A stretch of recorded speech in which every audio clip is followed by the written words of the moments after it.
Good morning, everyone. Again, my name is Jonathan. Welcome to Executive Insights by Mediacorp. Winning the Gen Z marketing strategies for today's young consumers is the topic of our webinar today. I head up the commercial engagement unit at Mediacorp, and I'll be your host. We all know Gen Zs are rewriting the rules of engagement for brands, media, and influencers. Today, we're going to be discussing all things Gen Z, so I look forward to having this conversation together with two brilliant experts. Please join me in welcoming my fellow panelists. First up, we have Sylvia. Sylvia is the Business Development Director at Hepmil. And we also have Mimi. Mimi's Head of Strategy Media at dentsu APAC. All right, let's kick things off with Mimi. Mimi, Gen Zs are often described as values-driven, digital natives, but also deeply skeptical. In your opinion, how has Gen Z fundamentally shifted the way that brands communicate and engage with audiences today? Yeah, thanks, Jonathan. I think, let's be honest, like Gen Z in Singapore isn't your typical Gen Zs. Yes, they're experimental, expressive, and opinions like the rest of their global peers and cohort, but they're not loud. They're intentional, and every choice, what they wear, where they go, what they post, is very mood-driven and deeply considered. And we call them the soft rebels living in the hyper-structured world because the intentions were structure versus irreverence, connection versus anonymity. So as marketers, we can't just follow their behavior. We need to understand the emotional kind of the whys behind it. And if you go to the next slide, so at dentsu, we've been tracking Gen Zs for over the last 20 years across Asia. But today it's all about Singapore soft rebels. And we're here to bust some myths and back by our own data with what we see culturally. So it's backed by our proprietary research as well as that we've done longitudinally. You'll see some like year-on-year results that we're sharing today. Against shifting attitudes and habits. We also overlaid some social nuances, as well as some key questions that our clients have been asking us as well. So if we just go to the next slide, just right off the bat, we wanted to anchor everything under the top 4 needs that we're seeing our kind of Gen Z, Singapore Gen Zs really want. The first one is positivity, inspiration, and then companionship, and freedom. And that looks vastly different to if you look at the general Singapore population, where kind of state stability and security is number 1 for a lot of people. So it's really good to see that, Gen Z is having a positive mindset. But also reflects the values that they seek from brands, giving indication of the types of experiences and the moments they'd be expecting. So moments of uplift, discovery, connection, and support. So let's get into it. And so hopefully you're not, through the poll, you've said you're quite familiar, but hopefully we'll get some biases and disrupt some biases and assumptions in there. So myth number 1, Gen Zs find ads useful and informative. And it's pretty obvious, I'm sure everyone knows. The facts tell us that the Gen Zs hate ads, right? But I guess how we read it is that they don't necessarily hate ads, they just hate the irrelevant ones. So while the facts paint quite a bleak picture from our data, we've seen a 12% drop in Gen Zs in Singapore saying ads help them choose, brands to buy as well, or 18% dropping in finding them ads to be entertaining. So, but the important thing is the reality of that they still want inspirational, informative, and even entertainment in terms of ads. They don't want the ones that slap you in the face and tell it how exactly what it is, very kind of product-driven ones. They want to feel it in the moment, on the vibe, and worth their scrolling. So contextualization is super important. So the job for when we're talking to Generation Zs and actually in digital especially is not to chase every data crumb with programmatic targeting or like precision marketing as we like to use it. It's about building cultural magnetism and something they want to be around and not skip past. So, and interestingly, one of the most trusted sources from our data points is the older generation. And I don't mean their parents, I mean their grandparents. So it's because in uncertain times, they look for advice for those who have lived through all of it. Whole cycle of life comes down back to the end, come back to the beginning. So if you go into the a checklist, so what you'll see in the next kind of couple of myths is a checklist of questions you should be asking yourself internally, both your teams and also to your agency partners, of the things that we should really be looking out for if we want to capitalize on these behaviors. So the real question should be are we interrupting Gen Z's feed, or are we actually earning a spot in their conversation? So myth number 2 speaks about a little bit deeper in the common stereotypes that Gen Zs are obsessed with social media. It's a tricky one because Gen Z is always online, but how they're using social media is no longer the way we assume it to be, so they're not posting to perform anymore. So the facts really speak about, we've seen a time spent decline on social media like Facebook and Instagram go down. Specifically for Singapore, it's vastly different when we actually look at a different country and different cohort. Where they are spending time increasingly is Discord, Reddit, Twitch, and some of the new ones like Lemonade and RedNote. Again, this is taken from an annual basis. So maybe if we actually look at more kind of fast moving ones, it will be staying a little bit more consistent across those kind of platforms. But what's really interesting, what the facts kind of spell us, is the reality is that they're shifting from public stage to private circles, from look at me type of look at my life, to let's talk about things that I'm interested in. So it's less about going viral and more about staying connected with a few people that matter. So we can also see the number of friends actually decreasing overall. So for them, social media isn't a stage anymore. It's more like a message board rather than a megaphone. So the checklist for marketers, I get it. It's probably a lot of things that you have to think about. All these channels are overwhelming. You've got to manage a growing list of brand-owned channels and destinations to keep up. So my ask is fundamentally a mindset shift. It's about starting small, test and learning in some of the newer kind of platforms and really knowing what is your brand role, how does it fit into a wider ecosystems of your brand ecosystem. So the goal isn't to be everywhere, but it's to be relevant where it counts, especially when you have to consider the nuances of categories as well as your brand stages. So we're moving on to myth number 3, where, Gen Zs are hardcore gamers. Now, as I go through this and actually went through the data myself, this one surprised me because I'm a gamer, but maybe that's a millennial thing now. I hope I'm not offending anyone. But the facts is that we found that gaming for Gen Zs is becoming more of a vibe rather than identity. So in the sense of it's like a general interest, like music, like movies and films, and like all of that. So gaming time is down 36%, I know, from 2022 and 2024. I think part of that is obviously the difference between COVID and non-COVID, obviously. People spending more time indoors and they're opting more time to spend outdoors with friends and family these days. But what's also interesting is the the decrease of the relatability to esports celebrities is down 55%. And then things like, how they're spending leisure times is like minus 25%. The gaming is the best way to pass the time. So it's not saying that they're not playing in terms of like the reality check, but they're just not living in game. They're dipping in and out for connection and competition, and they're becoming much more kind of like casual gamers. If you go to the next slide. So for them, it's like less of an escapism motivation. It's more of a connection and community. And if you actually see the kind of the types of games that people are also playing is much more casual and mobile first, so on the go as well. So the implications for us in terms of marketers is that we need to rethink what gaming strategy, or if you're thinking about going gaming, is not going into a vertical and kind of slapping your logo on a tournament, or even doing product placement inside in-game or in-game placement.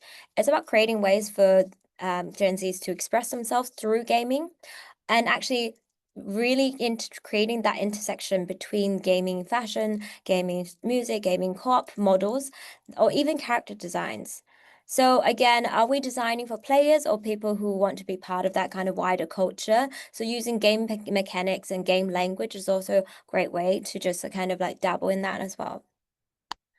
So myth number 4 in terms of kind of influences. Creators is probably very kind of on top of your agendas for all of them, all of your agendas. Should we do creators? How should we do creators? And So we have some facts to help. We've seen over the last 2 years is that people are becoming more private, and so they're less inclined to talk about things that they like, the brands that they like, and kind of become active endorsers. What they are becoming is kind of passive recipients of information from influencers as well as kind of like creators, but not in the ones that are very hard selling, very product focused, the hauls or like, 5 things you need to know about these things. So people are much more kind of smarter, especially Gen Zs, of knowing what actually came from a brand ad to something, a genuine testimonial or review from a creator, and that they prefer the authenticity on that. And so we've talked about authenticity and Gen Zs a lot, and that's consistent across all of the world. Specifically for Singapore, they are seeking more from seeking like social clout, look at the brands and the things that I'm talking about, versus anonymous reviews. They're much more open when they're going to forums, like in Reddit's and point of view, where they're not putting a face to the camera. And in terms of saying the good and the bad. So they're very fair as well. And they're looking for creators that are fair as well. So they also, which means that they're going from mega influencers, so the big kind of not just celebrities, but like big influencers, 1 million followership, into more micro and peer creators, where it could be their kind of much more trendy friend, or it could be like slightly kind of a friend of a friend within that kind of close circle as well. So the checklist for us is, again, thinking about how you actually selecting creators and measuring creator success. A lot of the conversations has been about what's that kind of KPI. Is it really reach and follower, which is very media kind of metric, or is it actually about the engagements and the sentiment that you're actually able to actually drive? And specifically, oh, sorry, I just want to, and then we wanted to think about how we're actually working with creators. So more and more, we're going from less of a campaign base to a more kind of ongoing as a partnership. So thinking about them as a collaborator, as a co-creator, as a co-creator, is really, really the way that moving forward, how we should be thinking about creators, especially for Gen Z. Amy, I've got a question here. Yeah. Maybe just before you move on to your last point, I think you shared a lot of very interesting insights about the Gen Z audience that perhaps most of us aren't aware of. How do you, in your capacity, typically guide clients, right, to develop work that's, purpose-driven, it's culturally relevant, but also avoid the dreaded cringe factor? Because we know a lot of our Gen Z audiences can be very skeptical or very critical about authenticity, right? You talk a lot about that. They care a lot about niche communities. How do you sort of find that balance and steer your clients who I imagine come from very diverse industries? Yeah, so it really roots down to what is that brand role that we play in the lives of Gen Zs, and that could be a twist in the traditional brand role. So, we've been working with some FMCG kind of confectionery brand and really understanding while, this confectionery brand for their brand role is very much about energizing and indulgence, but for Gen Zs, that seems too much. It's for them, it's very rewind and refreshing. And so we translate and we kind of do a lot of social auditing and analytics to understand what are the moments of refreshing that Gen Zs talk about, but also what type of language, what's the vernacular that Gen Zs use when they're talking about refreshing and rewind. And some of the words they use, I'm not talking about Ritz or vibe or those kind of like cringy kind of words. I'm talking about genuine like kind of words that give them something different. It could be like relax. It could be like boredom, actually, which is really interesting. Oh. So yeah, so a lot of the what we call the data crumbs don't necessarily kind of sit within the kind of the data that we see inside of the tech platforms, but it's more so the genuine forums. So we do a lot of crawling in Reddit, we do a lot in Discord, those kind of private communities to really understand what those genuine conversations are. Got it. Thank you. And I think I'm going to leave you to share your last myth, which I'm very interested in because I hear this a lot, right? People say that Gen Zs really just live online and they don't care for any offline experiences, which is something that I'm going to talk a bit more about later as well. But in the Yeah. meantime, I'll let you continue with this. Sure. So the last myth is that Gen Zs don't care for IRL, only online. And the facts, I've got a couple of facts actually, which I found really interesting when I was digging them up, is that, there's an overall shift back into physical stores because of the experiential factor, but also they see it as a way to discover new products as well as new kind of brands. I personally really like this, the 12% increase visited a supermarket in the past week. I'm sure there's a lot of like kind of leisure time scrolling through the aisles, really knowing like kind of all the new snacks and new things that we could be adding into our lives. And then obviously for convenience sakes, very Gen Z facts there is that there's an overarching increase of 14% for convenience stores in the past week. Now, the last two is there. I'm not trying to slag any brands or anything. It's just interesting to see there is a when people actually going through these surveys and actually put down in the answer that I'm a brand rejecter of this certain brand, means that they probably have a certain kind of relationship or certain experience impact in the historically. So we've seen Gen Zs in Singapore actually has an overarching increase. 21% of Gen Zs actually mark themselves down as a Lazada brand rejecter as well as a Shopee brand rejecter. So it kind of speaks to the fact that marketplace, while is very convenient, it's very, very kind of cost effective, but the environment is far behind kind of what physical stores can actually do. So reality is that, Gen Z shop in stores not out of necessity. It's a very kind of experiential and actually nice experience for them. So when we're thinking about in stores, obviously the obvious thinking about above and beyond the shop windows, going to brand galleries, but it's also bringing in some of that online experience to offline. So what I mean by that is how do we actually connect in membership that's available online into offline so that they feel a sense of personalization through that, but also how we actually bring loyalty above and beyond what sits in, the websites, and how we actually bring in tech-enabled experiences to give that kind of digital kind of experience. So if you go into the checklist, one last slide. Are we integrating convenience and tech-enabled worlds together? So reframing and thinking about whether or not your brand stores or your physical stores should really be about products or should it be about experiences? And rethinking the store layouts, been working with a lot of retailers, fashion retailers, rethinking instead of like, shirts, skirts, or like collections of color moods, we go with like, travel or like Morocco, things that moments, the ways that we shop for fashion these days. Again, it's built for discovery and inspiration. Yeah, and how do we, lastly, a geeky point is how do we actually link store behavior beyond purchase, like dwell time, and interaction and products, to actually then link it back into online. So that's me. Thank you. Thank you, Mimi, for sharing. Very interesting. I think five key points there that have at least for me given me a lot to think about and really kind of flip the narrative on what we think Gen Zs are really after. Before we move on to our next speaker, I just want to take a minute to remind everybody to submit your questions in the Q&A feature. I see we've already got questions coming in, so please, we invite you to add your questions over there. I also want to just take this at this point of the webinar to take a pause and do a bit of a poll because I'm quite interested to know after what Mimi has shared earlier. I'm interested to know for all of you who are dialing in right now, how familiar are you with Gen Z consumer behavior? Be very honest.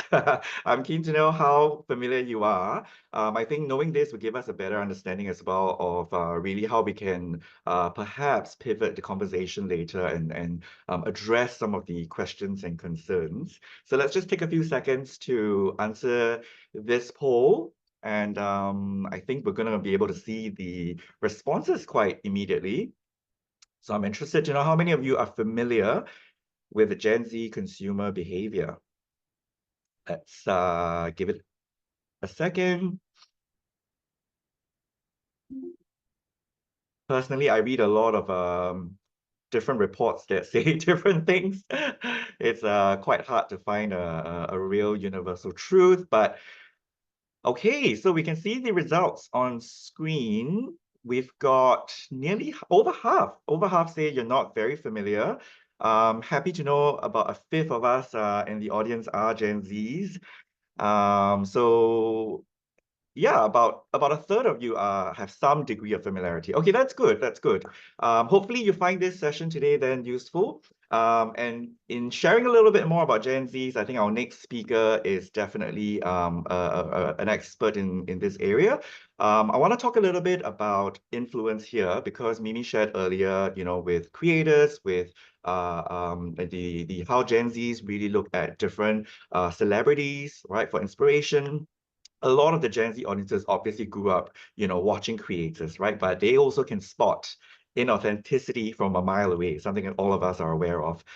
Sylvia, I think we all know Hepmil is in the business of influencer marketing. I'm very keen to hear from you. If you could share with us, in your experience, how have influencer partnerships evolved, right, to really remain authentic in the eyes of our very critical Gen Z audiences who are often quite skeptical of paid content? We'd love to hear a bit more about your experiences in that regard. Yeah, sure. I will share that more in my slides later. But I think just a little quick, overview. So, in the past, right, when, influencer marketing first began, creators took a very hard sell kind of approach. They really like highlight promo codes and pushing products really directly in their content. But I think right now, people are very discerning, especially among the Gen Z audience. So, how they do it is that for the creators now, in order to maintain authenticity, they really share content that feels really personal and also relatable. And these are also rooted by their real experience rather than overly polished product placements. And also another thing that is that we do see a shift among brands also. Brands are looking at more long-term partnership rather than just one-off engagements. So this consistency actually helps to build trust and also signals that, the creators are genuinely, they believe in the product and or the brand. And then the other last thing is that right now, we talk about authenticity. So right now, what we see is that a lot of brands are very open to having creators, allowing them to just speak in their own voice rather than to reinforce like really rigid scripts. And this actually give creators the freedom to express themselves, tailor messaging that would best resonate with their audience. So yeah, this makes it a lot more organic and more credible and a lot more authentic. Yeah. Okay. So I think thanks for the question. So let me just lead on to like who are the Gen Zs on social. And it is also very similar to what Mimi had shared earlier. So firstly, they are self-expressive. They are very bold in being themselves and they speak their own mind. They're also very anti-mainstream and they prioritize authenticity over overly polished videos. And of course, they are also very socially conscious where they're always championing for inclusion and diversity. So basically, all in all is that, Gen Zs, they are your non-conformists and they live by their own rules. So how do we exactly get these Gen Zs to pay attention, especially on social, where we all know it's super cluttered? Well, one way in is to be on culture with Gen Z. And what is being on culture? It is being in tune on what's trending, what's relevant, and resonating in today's culture. So, next slide. So first things first, we need to remember that culture is driven by subcultures, which are strong communities that are formed over shared passion.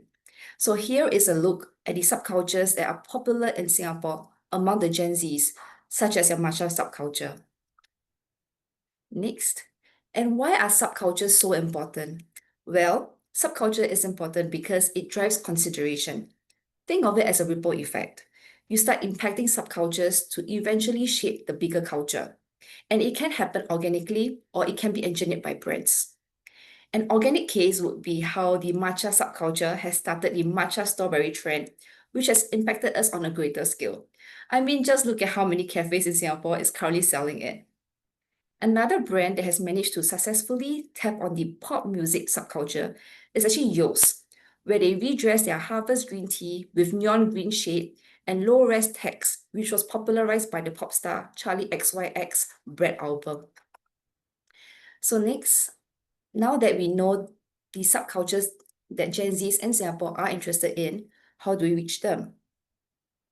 Well, we know that they are 3 times more likely to be on TikTok than on IG.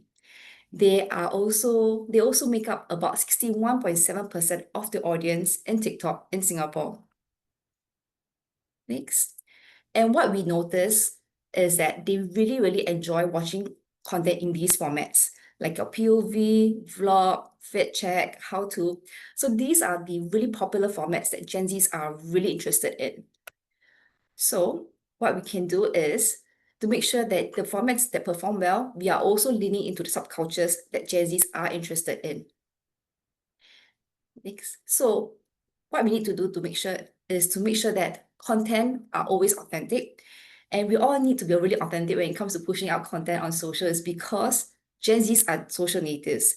They've grown up immersed in digital platforms and they can instantly sense inauthenticity.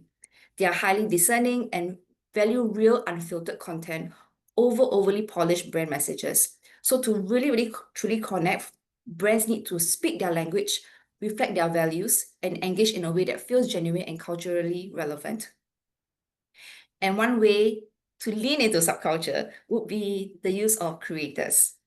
However, again, we need to ensure that we choose the right creators with an authenticity lens. For example, we need to ensure that the creator has category experience, aligned with the audience, often engage with the community, and also aligns with the brand's values and demonstrates genuine interest. So we should be vetting for authenticity and not follower counts. Very, very similar to what Mimi had also mentioned earlier. Now, let's take a look at some examples of the brands that are winning on social. So close to home, we have Uniqlo Singapore, who has tapped on the popular format Fit Check. This serves as an inspiration for audience to try out Uniqlo products to look really good. Another example would be The Ordinary. The Ordinary tapped on the trend where they played the viral song Symphony. This was a song that went viral. I would love to play the video, but I wouldn't, and I'm not gonna sing either because I'm not very good at singing. So please, just imagine that. And lastly, for Sephora Asia, they tap on ASMR to relate to the Gen Zs. It is a good reminder for us to take a break, do a bit of self-care, which is a subculture that Gen Zs really relate to. Next. So at Hepmil, we have worked on campaigns that targeted Gen Zs. Firstly, we have Songfa Bakute. So to engineer FOMO, our creative strategy team created a Songfa Supper Night, a one-night only event designed to show that Songfa Bakute isn't just your parents' favorite restaurant. The campaign rolled out in different phases. We seeded the craving through micro content pieces, rallied on-ground sentiment, and finally brought the hype to life by hosting 25 over creators at the event to flood feeds. In real time, a live stream on SGAG brought the experience to those who couldn't attend, while post-event recaps sustained the buzz and reinforced the narrative that Songfa is embracing a fresh, youthful energy. And as you can see, one of the content that we pushed out was a Vox Pop, a popular format that Gen Zs enjoy. All in all, the campaign drove over 1 million views and nearly 60K engagements, showing how a single well-timed creator-led event, paired with strategic build-up, can generate virality, shift perceptions, and serve up relevance to a whole new audience. So we're no longer just trying to reach out to your parents who are interested in Songfa Bakute, but rather the young Gen Zs and the millennials as well. Next, we have Montego.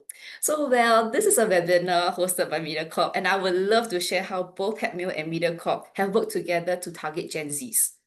So both Hepmil and Mediacorp, we came up with a POV Gen Z collaboration where we ensured that the creator content not only stands out in the crowded social media landscape, but also gains greater reach through Mediacorp's comprehensive media solution. So in the case of Montego, we were tasked to showcase the personalization and the ease of customizability of Montego's drinkware line. Hence, we work with our exclusive creator, Isabel, who has made her whole entire online persona, all about customization, all about fashion. So yes, she is a lifestyle and fashion creator who is able to speak to the Gen Z crowd, who is also the Montego's target audience. Through customization, it allows her to express her love for art through fashion, as fashion is a form of self-expression. So Isabel is a perfect fit for this campaign, especially because she is also a personal fan of this product as well. And we took the social video and we also ran on different channels on Mediacorp. We had a 8 days advertorial, we ran out-of-home digital screens, we ran this social video on TV as well, your channel 8, channel 5, and channel U. So this was a great collaboration between both Mediacorp and Hepmil to target Gen Zs. So to really summarize everything else, to really reach out to our Gen Zs, we really need to speak to their language. We would need to speak their language where we identify subcultures that they are in, create content by leveraging on popular formats, which they really enjoy. And this can also be achieved by partnering with the right creator, someone who's able to authentically champion the product in a way that is natural and relatable to their audience. And yes, all good on my end. Thank you, Thank John. you, Sylvia. Awesome. Well, it's good to see different examples, I think, of creator campaigns, covering a very broad range of industries. And I personally am a big believer as well of subcultures. I've recently gotten into the matcha trend myself. Thanks to Love the it. many TikToks I've seen. And it subconsciously made me, embrace it and experience it. All right, thank you very much. I think we're going to switch gears now. We've heard from Mimi in terms of the landscape, and I think from a brand's perspective, what are some of the things to look out for? And then we've heard from Sylvia in terms of the creator economy very specifically. Let's now switch gears and look at how Mediacorp, right? How we as a national media network, really engage our audiences, specifically when it comes to Gen Zs. I'd like to share a few slides with you that talk a little bit about our audience engagement strategy. But in the meantime, as a final reminder, please submit your questions if you have any. I can see a number of really good questions have come into the Q&A through the Q&A feature. So if you've got any burning questions to ask, please pop them in there and we'll get to them shortly. All right, so let's flip back to the content on screen. Here at Mediacorp, when we talk about different audience segments, we always look at our audience engagement strategy from a persona lens, right? So firstly, when we talk about youths, we've identified 4 sub-personas: lifestyle seekers, hustlers, social advocates, and aspirational youth. There are obviously many more different subcategories, right, of youths in the market, but for the purpose of today, we've highlighted these 4 to really show you how we then take their psychological needs and aspirations, right, to help us identify what are some content pillars that will be relevant to them, right? So in this case, for example, we talk about adulting content. Once we've identified the content pillars, we then build, right, our IPs as well as our personalities around these content pillars to really create different content universe, right, that speaks to different youth personas. So that's really how we apply this approach across all of the different audience segments that we speak to here at Mediacorp as a national media network.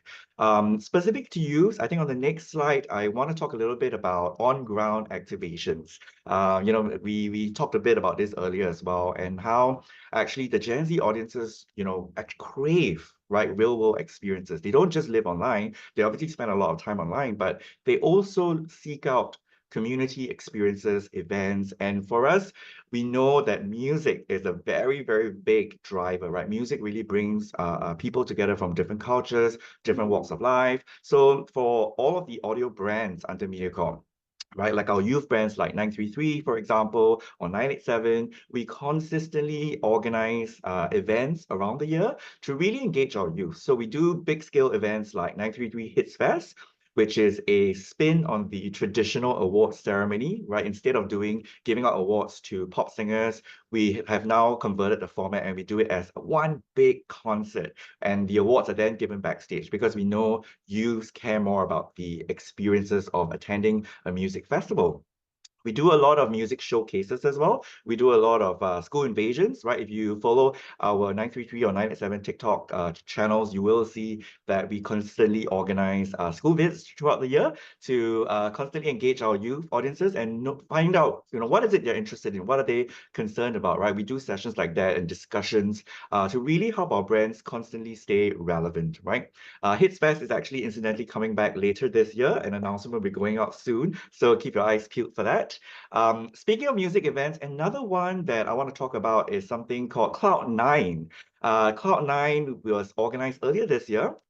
It was the inaugural edition of Cloud9. And what makes Cloud9 truly special is it is a music festival specifically for youths, right? So for this particular event, we actually had a lineup that featured artists from all over the world. We had Canadian artists, we had Australian artists, we had Chinese singers as well. So, 4,000 youth attendees were gathered under one roof at Singapore Expo earlier this year. We had DJs as well. The energy was really, really infectious, and it's coming back again early next year. In fact, it was so popular, we're also doing a special SG60 edition of it next month in conjunction with one of our clients, MDDI, at Skate. So I think this really speaks to the lasting power of music, right, as a community sort of enabler. Beyond this, if we move on to the next slide, some of the other content that we create on social, which might be quite, surprising for some of you in the audience today, because some of the content, like if you look at the thumbnails, we talk about things like contraceptives, we talk about things like relationships. We have channels like Clarity. Clarity is a channel that is very much, I would say, female-centric. So the kind of content that we create under the Clarity umbrella, we talk a lot about relationships, we talk a lot about, male versus female sort of perspectives. We have a channel called You Got Watch on the left-hand side. You Got Watch is behind the really popular series, The Hot Pot, as well as Code Red, if you've seen it on YouTube, on TikTok. This channel in particular, You Got Watch, really addresses adulting-related matters, right? So it's things like, what do you need to prepare before moving out, right? What do you need to think about or discuss before you get married? How do you sort of scale your career? How do you balance, right? How do you find work-life balance? How do you avoid mental burnout? So these are the kind of topics that are really relevant for our audiences on You Got Watch. And then finally on the right, we have a channel called WeCable. WeCable, as its name suggests, it's a brand under our news and current affairs team. And it's where we really hit the streets to find out what audiences think about, right? Regards to, current affairs, major events. So there are a lot of street interview related content that we produce under the WeCable umbrella. So there are a lot more. I'm not going to share with you every single one, but this is just to really give you a quick snapshot of all of the different ways that we at Mediacorp engage different audience personas. And once again, you can see how the content pillars that I talked about earlier really helps us to develop different brands, different IPs that speak to different subsets. If we move on to the next slide here, the key thing here to talk about really is, because we manage and operate so many different youth channels, we have a very good understanding really of what works and what doesn't work, right, for our audiences. I think the key thing to kind of talk about on this slide here is the graph on the left. This shows you basically our youth TikTok accounts over the last 3 years and how they've performed. So you can see that there's basically been an inflection point where the performance has far exceeded the output, right? So our performance, year on year has almost doubled. And really this is, I think, testament to the fact that the content that we're putting out is engaging with the right audiences, right? It's gaining relevance as well. So I want to talk about another content format that is extremely popular at the moment. I don't know if many of you have come across it, but I'm sure some of you would have heard of the term microdramas. So microdramas is, as its name suggests, basically traditional episodes that are now condensed into 1 to 2 minutes in duration. This is very much driven, obviously, by short form video platforms like TikTok, and also because of Gen Z's attention span, right? It's decreasing. There are studies that say it's now an average of about 6 to 8 seconds. So with microdramas, we have to be able to tell very compelling stories and draw audiences in from the very get-go, right? We have very quick hooks that, and we need to create a lot of very dramatic moments within a very, very, very short time. So it's really transformed the way we tell stories, the way we produce them. And what has been great about it is that it's a great platform for us, I think, to once again, reach out and engage with a new audience segment. Right, if we move on to the next slide, we have an example here of a microdrama that we produced earlier this year through the Yes 933 brand, right? So Yes 933 Jiusansan is obviously our youth station for the Chinese audience, and we produced this 65 episode microdrama, each about, like I said, 1 to 2 minutes long. And the title was Falling for the CEO's Son. It was a very, interesting story that had a lot of plot twists, where the CEO's son turned out to be illegitimate, turns out to be, having an affair with his wife, lots of plot twists and really, I think, very over the top, which is a format that allows us to have that creative license, right? What's interesting as well about microdramas is that we have the ability to be very agile in the way that we produce the content. So if we move on to the next slide here, we have an example of a client, UCard, right, who saw the first, I think, 30 episodes, and they were very interested to be part of this microdrama. So because of the way that the microdrama was produced, we had the ability to incorporate brand, even though episodes have already started airing. And if I'm not wrong, the entire process from the first meeting all the way to publishing took us probably about 4 weeks. So we were able to turn this around really quickly and create the plot in a way that felt very organic, right? You can see these 3 episodes alone, right, for UCard, where we talked about the app and the rewards program, got us over 6 million views, primarily on TikTok as the platform. So it is obviously a format that works really well. If you look at the comments as well, it shows that our audiences enjoy this sort of content and are engaging with it. Beyond, I think, creating new IPs, I also have another example where we can create microdramas with extending, right, or building on popular IPs under the Mediacorp brand, right? So for this particular case study, we actually tapped onto Sunny Side Up, which is a popular English program drama, long-form drama that we've created. We did a spin-off called Break the Silence, where we featured and really kind of focused on 2 of the younger characters in the show, because the client here was MSF, and the topic they wanted to talk about was domestic violence. So obviously not a light-hearted topic and something that's quite important. The microdrama gave us the ability to really talk about it in a way that felt genuine, in a way that felt both informative as well as entertaining. This did really well for us. We achieved about 8 million views across the 10 episodes. And we also, I think what was great about it also is if you look at the comments on TikTok, it actually sparked a lot of conversations about the topic, which is exactly what we want. Right. And finally, moving on to my last slide, I have a very interesting example here to share. I think when we talk a lot about social, especially today, we focus a lot on Gen Z audiences. But we forget that actually, Gen Zs are not the only ones consuming content on social. We created earlier this year, just a few months ago, this is very, very, very new. We created a TikTok account called OG Gang. If you've not seen it, I urge you to look it up on TikTok. It features 3 of our veteran actors, and we call it OG Gang because we really wanted a channel that was designed for, I would say, our silver generation audience, right? So the kind of content that they talk about on this platform are things like fitness related, anything related to active aging. They try out new experiences, they explore new places. Interestingly, I think some of the best performing content are food reviews when they try out, different restaurants, or when they try out new physical activities, right? There are a lot of exercise-related content that we do that has performed really well.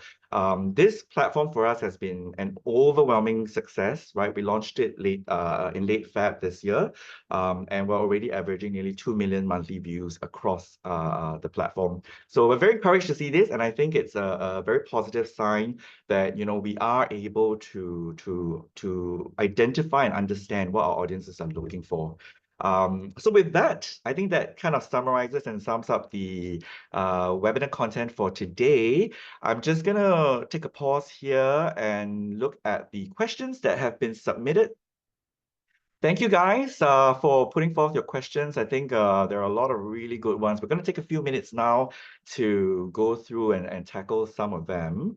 Let's see, what do I have here? Maybe the first question, I saw a lot of questions related to Gen Z versus Gen Alpha, versus millennials. I think there are a lot of questions coming from people who are planning campaigns on a very tight budget, because there's a lot of questions here about how do we, be without having to create separate campaigns, how can we, create something that addresses most audiences.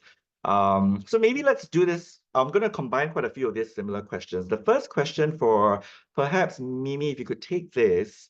For brands that are trying to target different segments, right? Gen Z, Gen Alpha, as well as millennials, there are some overlapping traits, as we know.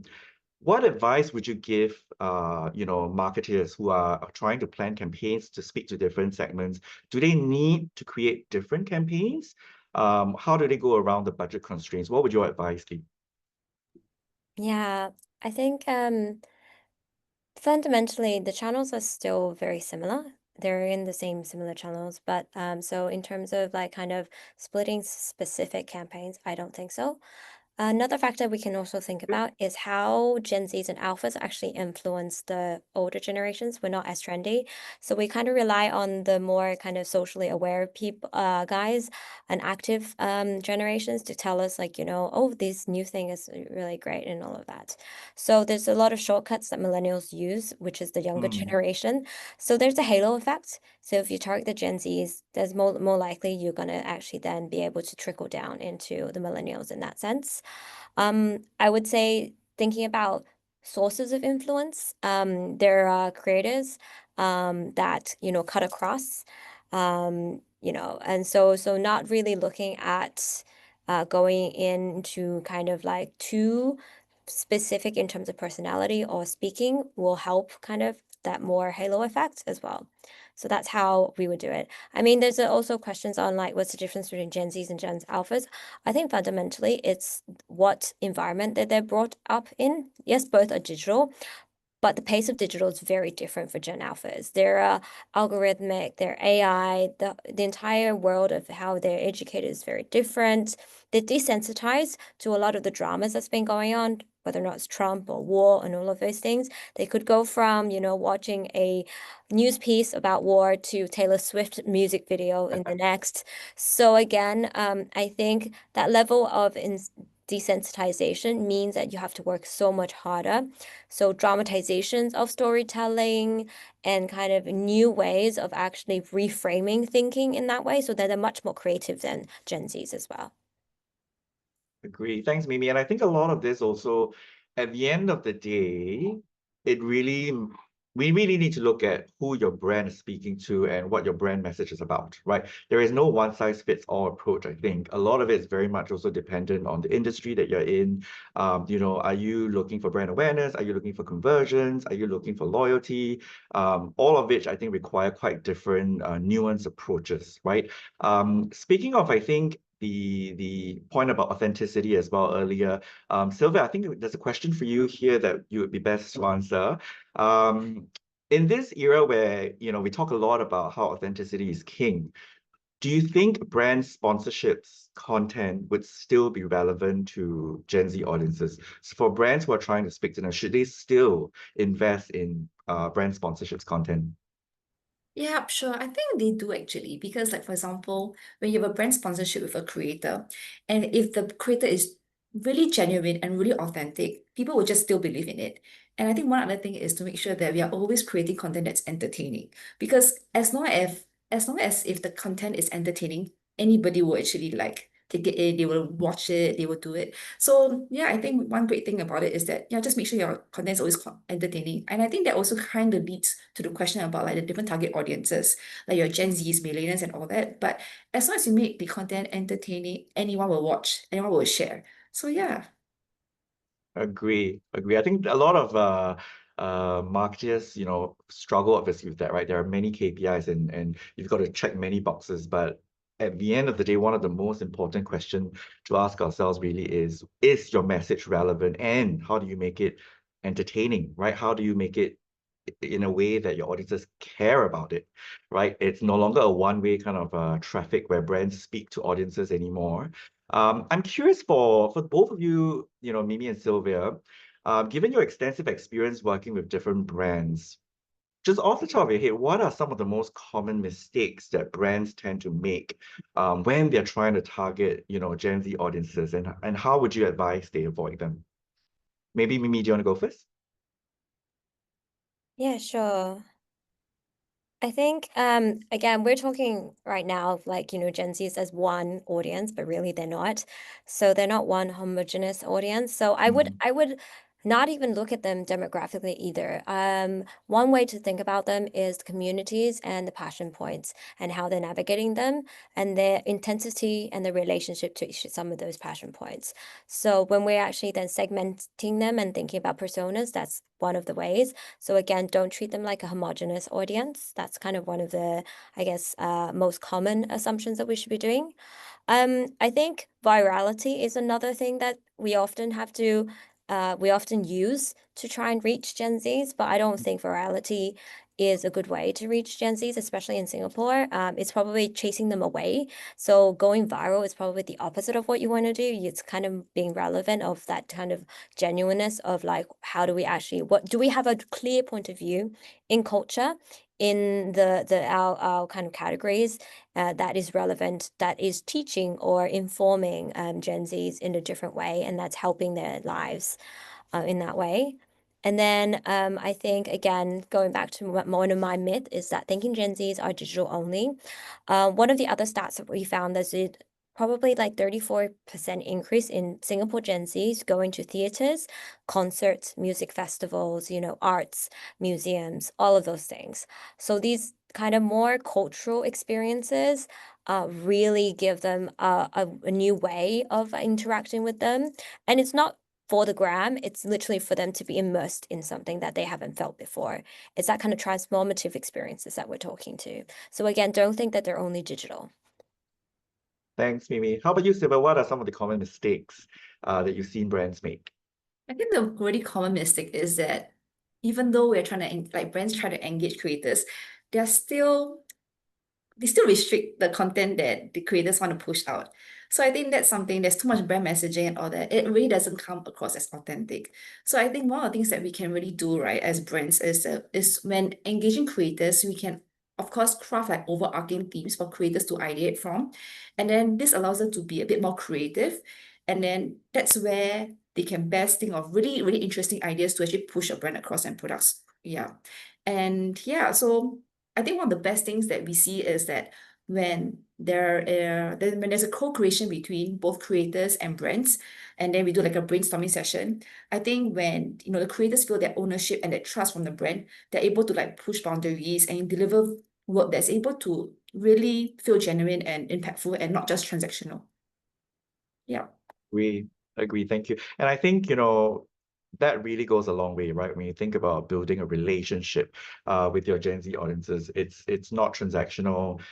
It needs to really provide long-term value. Those are the kind of brands I think that see the biggest payoffs for their campaign. I'm just looking at the time. I think I'm conscious of the time here. So maybe just as a final takeaway, for both Mimi and Sylvia, I've got a few sort of key takeaways that maybe I'll share first. And if you guys feel free to add on before we wrap up today's session. I think we talked a lot about, Gen Z audiences demanding authenticity, not perfection. I think that's interesting, right? It's embracing imperfections. Brands need to be, I think, a lot more bold to do that, right? If you're basically referring to an old set of rules, it's probably time to rethink them because today's audiences demand completely different things from brands. They're not just digital consumers, they're cultural participants, right? So that means your content needs to really be engaging, interactive. Audiences need to be able to explore and immerse themselves, right, in the content that you put out. It cannot just be promotional messaging, right? Think about what are the values your brand stands for. How would it be relevant, right, for your buyer? And then finally, for me, I think is what's been interesting is the whole conversation about experiences, subcultures that drive communities. Think about how your brands can really enable that sort of community for audiences to actively engage in. Sylvia, Mimi, I'm just gonna check in with you, see if you have any other final key takeaways that you'd like to share in addition to that. Sylvia? On my end is just authenticity. I think I kept repeating this during the webinar also, but I think just to make sure that we always find the right creators who are authentic, that is who will be able to sell your products in a very genuine manner. Yeah, that's all. All about Thank you. authenticity. How about you, Mimi? I think for me, it's really anchored in the emotional needs of positivity, inspiration, companionship, or freedom. If your brand can satisfy those four needs or any one of those needs for Gen Zs, and just really anchor that in those four things. Thank you very much. All right, everyone, I hope you guys enjoyed today's session. Thank you so much for the questions submitted. Apologies, we did not get to address all of them in the interest of time, but rest assured we will follow up on this, I think, through our website with a follow-up response to all of the questions that we've consolidated. There are also questions, I think, requesting for the slides. So there's been a response in the chat. There will be a link for today's webinar that will be sent out. Thank you again for participating in today's session, and huge thanks to Mimi and Sylvia for sharing your insights and experience. I hope everybody enjoyed themselves. Thank you so much. Let's keep the conversation going and enjoy the rest of your day. Goodbye. Okay, bye.